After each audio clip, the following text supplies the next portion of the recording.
Hey everyone, it's Lisa Turner here from Psycademy and welcome. So the topic of today's Facebook Live is all about being an empath, and I'm going to explain what an empath is, how it can be a problem and how it can be a real blessing, and the one thing you need to know about empathy that no one has ever told you before, and the one thing you need to do to be able to feel totally comfortable and to transform any situation. So you are hugely welcome.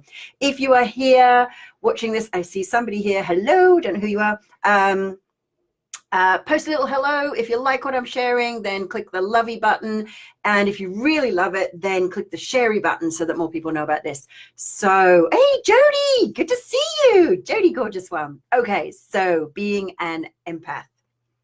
So there's kind of two ideas about empathy and being an empath. So the first one is just like the kind of, the sort of mainstream understanding of it, which might be the belief that, so empathy is that experience where you have an awareness of what somebody else is feeling. Now, then there's being an empath. Hi, Kelly, good to see you. I'm so excited about the retreats and seeing your, as we speak, by the way, the team are setting up helping sort out your partners and clients and who's client and who's practitioner on which day. So very exciting. Anyway, back to empathy. So there's the kind of mainstream idea of empathy where you have an understanding and comprehension. You can feel with somebody else. You can feel their emotions and are really aware of them. And then there's the sort of psychic, spiritual definition of an empath. And this is where not only are you aware of somebody else's emotions, you actually feel them. You feel their emotions. So the first thing I want to understand is, I want you to understand, I think that's a really useful way of thinking about this is, so what a lot of people think of as, when they're an empath, they think that they need to protect themselves against the negative emotions of others. And I need to put up this shield so that I don't feel what others are feeling. So what I always do is I always bring it back to the very basics. I bring it back to the absolute raw, like intention, first principles, we call it. In science and engineering, we call this first principles. And, any mathematical model, if you bring it back to first principles, it should work out. Hi, Sue. Hi, Sam. Good to see you. So if we take the idea of spirituality back to first principles. So the first one of the first principles is that the idea of spirituality is to become one with everything. So why would we want to protect ourselves? I want to become one with everything, except I need to protect myself from all those people with horrible negative emotions. So, well, obviously there's some kind of disconnect there, right? And that will actually stop you evolving. Then there's this concept of perception is projection. And this is the one I always bring it back to. So if we come to this idea of perception is projection, if you're feeling an emotion and you perceive it as coming from someone else, it's still actually your emotion. So you don't need to protect yourself from other people. They're actually doing you a great service of bringing into your awareness where you're not yet clear of that pain, not yet released of that pain. Now, I can see a whole bunch of my spiritual practitioners on there watching us here, and you guys have access to and are learning how to take somebody else through our higher self therapy process, which is where you can completely release emotions from the past. So you just no longer resonate. In fact, one of our spiritual practitioners, not seeing them on the call, but I know, actually said, I thought I was an empath. I could feel everything from everyone else. And now, I was aware of my daughter's pain, but I didn't feel it in the same way. Am I no longer an empath? And it's like, well, you might be and you might not be. You may be a compash, as I'm going to call it, the next one, which is the next level of empathy, which is actually compassion. So the number one thing you do not need to do as an empath is protect yourself from anyone or anything. What you need to do is to find where you're resonating with that emotion and release it within yourself. Clear it within yourself. Know that it's what's outside of you is in you. So, and that can actually create greater harmony. One of the other big disadvantages of empathy, and this is actually there's been some really interesting mainstream research on this. And what they've identified is that those people who work in professions like nursing, education, counseling, coaching, where you're typically around people who are in a lot of pain and trauma, you get burnt out. If you have empathy, you get burnt out. So that's the first problem, is because you're constantly feeling their pain. and you're not actually necessarily helping them by feeling it. You don't necessarily help somebody else by feeling their pain. It's like, in that sense, it's not like a problem shared is a problem halved. A problem shared is a problem doubled. They've got it, now you've got it as well. And you haven't really helped each other. Hi, Angela, good to see you. So that's the first. So that's the first thing. So the other thing they found was that empathy. It's very easy to feel empathy for somebody who is very like you and you already like, and it's less easy to feel empathy for people who are very different to you, who you don't know very well. And what happens is, as a result, someone you know is in pain. And rather than kind of going into, like, the ideal might be to go into some kind of explanation and exploration, better word, exploration of, okay, so they're in pain and they perceive their pain is because someone else is doing something to them. What actually happens is you get set up with this, oh my God, they're hurting my friend. Now I hate them. And it's like, well, that just breeds more. Like, this actually happens. According to the research, this actually happens. That what you end up with is you're empathic to those you like and love and know, and who are like you and feel similar to. And you then become full of hatred and resentment and anger and vitriol towards those who you perceive are harming those your loved ones. So it actually, in that sense, that kind of use of empathy doesn't actually serve anyone. It actually creates division. Now, interestingly, so I've been teaching this for years, these two things that I'm going to share with you. One is the number one thing you need to do to switch it, even without higher self therapy. So the first thing would be with higher self therapy, but I'm going to share something that, and the mainstream research is now catching up. This technique that they're now teaching is beyond empathy, and actually has you not, as an empath, not burn out. You're still aware of the emotions, but you're no longer in the pain. And you also end up healing yourself and healing others. So would you like to know what that is? If you want to know what that is, let me know. Oh, I'm getting angry faces. Who's angry? What are you angry about? What do you not like? Hi, Jane. Nice to see you. So let's just recap. So empathy is when you feel another's pain or another's emotion. And if you're feeling it, it's yours, even if you're perceiving it in another, because of perception is projection. The thing you do not need to do is protect yourself, because that just creates separation. And it also puts you in a place of blame. And I actually had this as a really interesting thing. So let me know if you want to know the number one thing you need to do. So Sue says yes. I want some more yeses. If you want to know what's the number one thing you need to do to be a totally empowered empath, even without higher self-therapy. So the first thing would be do higher self-therapy. But if you don't have access to that, if you want to know, let me know. So I've actually had this, and maybe you've had this. And if you've had this, let me know and say, I had this too. Okay. So I'm just trucking along in my life, posting on Facebook, sharing things, liking things, chatting to people, answering questions, like I do. And, normally pictures of cats and cakes is my thing I share, because I like to, and my drawings.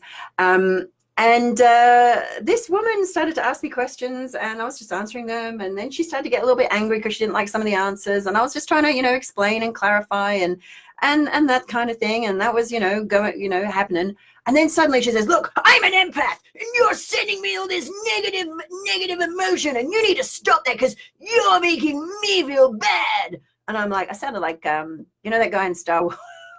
Star Wars is one of the, anyway, I think it was Revenge of the Sith. No, was it that one? I don't know. Anyway, one of the Star Wars, where there's the guy who owns Anakin. That's my grumpy person voice. And it's like, whoa, I'm just here being suddenly like I'm not happy enough for other people.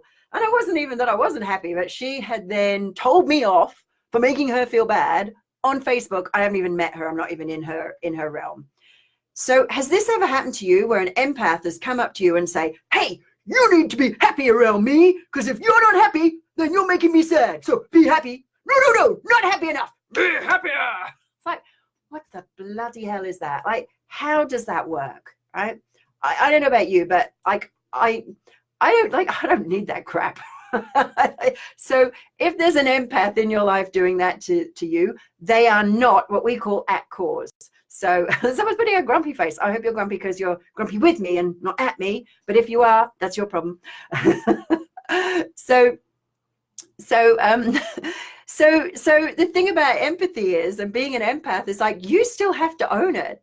And if you know an empath who's kind of giving you a hard time because your negative emotions are making them feel bad, you need their like either like just, you know what, maybe they're not the right person to be around, or just say, you know what, I guess we're all at choice. I guess you could choose to, you know, be okay around anyone. And here's the technique. So we've got some people saying yes, they want the technique. Okay, so number one is you do higher self therapy. Ideally, what if you don't have higher self therapy? What if you're not in a position to do higher self therapy, and even if you do have access to it? Here's what you do. You flow loving kindness to that person who you perceive in pain, no matter what's going on for them, why they're in pain, whether it's because it's their fault or their choices, or whether somebody else is attacking them. You flow loving kindness to them, and you perceive them as being completely healed and whole and magnificent and perfect in every way. And it doesn't mean you negate it and do the kind of supervision, oh, just think happy thoughts and it'll all go away, because we know that doesn't work, right? If you've watched any of my videos, you'll know that doesn't work. So instead, so you just see them, and it's compassion. So you go from being an empath to being a compash. So I just made that word up. I don't even know. I don't think it exists. So you become compassionate. So you activate your compassion circuits. So an empath, you just feel it, and then you're in the pain with them. Compassion is you're aware of it, but you don't need to feel it, because like, you know what that feels like, right? You can imagine that. So you just go into being compassion, and you just flow them loving kindness, and then you expand it. You do it for people you love and who are in pain. You do it for people you don't love who are in pain. You might do it, and like, here's where it gets a bit stretchy. Do it for people you really dislike or even hate or even pissed off at, because you might be perceiving them as hurting somebody you love or yourself. So flow them loving kindness, compassion. Like when I have this belief, right? First of all, I have some really interesting beliefs. So for the first is, I believe that everybody loves me. They just don't always know it. They haven't realized it for themselves yet. And sometimes that causes them to behave in a way that doesn't demonstrate how much they love me, because they haven't realized how much they love me yet. But everyone does love me. You can choose, you can have that belief. The other one, the other belief I have is that whenever somebody is behaving in a way that doesn't seem, so number one, it's not getting them what they want. And number two, it's kind of harming others or causing others to be uncomfortable, or causing others to choose to be uncomfortable, I would always go like, well, what would have someone behave like that? You know, like, and you could take this like to really crazy extremes. It's like, well, what would have Hitler behave like Hitler did? You know, and all that, like I'm guessing that wasn't the act of somebody who felt totally loved. So you know what? Like, and let's take Hitler off the table, because I know he's a pretty hard bloke to love. Let's face it, right? He did some pretty unlovable stuff. But if we just take, you know, I don't know, when somebody's a little bit of road rage, you know, you're driving along, you maybe indicate a bit late, and someone shouts at you, and it's like, oh man, what's going on with their life? That they're so mad, that they feel so stressed. Like, oh, I'm just going to flow you a bit of loving kindness. I had a really interesting thing happen to me today. Woman phoned me up, wrong number, and she was after something that wasn't me. And I said, first thing she said, can I speak to blah? And I said, I think you've got the wrong number, my love. She said, is this whatever it is? And I go, wait, it's really not. She goes, this is the number. And I was like, okay, let me see if I can help you. What's the number you're trying to call? That's not my number. That's not that you've called this number, and you know that's not my number. So you've called the wrong number. And I said, and I'm really sorry that you've had this experience, and I really hope you have. And then she turned in, she just melted. She went from this, what do you mean? You're not the person I want to speak to. And I just said, hey guy, you know, hey, I said, I'm really sorry you've had this experience. And, you know, I hope you have a really great day and you get through to who you need to speak to. And then she just totally turned herself around. And she says, I hope you have a great day too. And I said, thank you, I will. And I'm so glad we spoke today. And she was like, yeah, me too, in this kind of slightly confused way. Like you can see, like, hang on, it was the wrong number a minute ago. I was grumpy. And I'm really happy that this has happened. And it's like, how do we know that wasn't the perfect wrong number? And all I did was, here she was like getting a bit grumpy with me. Like I knew she wasn't grumpy at me, because like, what have I done other than answer the phone and tell her, give her some facts? Like, this is not the number you're looking for. And I totally she totally turned herself around as I was just flowing that loving kindness. Like, maybe she's stressed, maybe she's upset, maybe she's got, I don't know what's going on. I have no clue. But whatever's going on for her, it can't feel nice. Like, for someone to behave like that, you can't be in a feeling nice place. So I'm just going to say, you know what? I'm just going to love you regardless. Like, I'd rather you didn't behave like that, but I'm still going to love you. And I'm just going to send you that loving kindness. So If you'd love to send that loving kindness, just do that now. And I can feel you doing it. I can feel you doing it for me. I don't know which one of you is doing that, but thank you. I can feel that. And do that for everyone, and notice how your world shifts. It is amazing how just being in the presence of feeling loved, and when you send that out to others, they will melt and change around you. So I hope you like this video.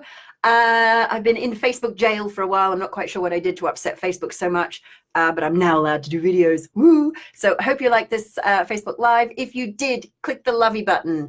If you really liked it, click the sharey button or tag someone who you think might find it. Do you know an empath who's really struggling because they get totally swamped and overwhelmed by emotions? If you know somebody who's doing that, then share this with them, tag them, because maybe it'll help. And maybe just having, like, let's just do this for a moment. Everyone who's on this live now or in the future, let's just send loving kindness to whoever is watching this. The loving kindness. Let's send this viral, guys. Let's make this like go out like a love virus that spreads out and makes everybody feel more love. Whoa, what if we did that? No matter what, no matter who they are, what they've done, what they think they've done, let's just send that loving kindness. If you think someone could benefit from that, let's do that right from the beginning of the video. So as soon as they click to watch it, they're going to get that loving kindness. Beautiful. That beautiful compassion. Thank you, thank you, thank you for watching, for being here. I love you, no matter who you are, no matter what you think you've done. You are beautiful, you are lovable, and you are loved by me and everyone else here right at this moment. Send this out, share it, pass it on, and bless you all, my darlings. Bye for now.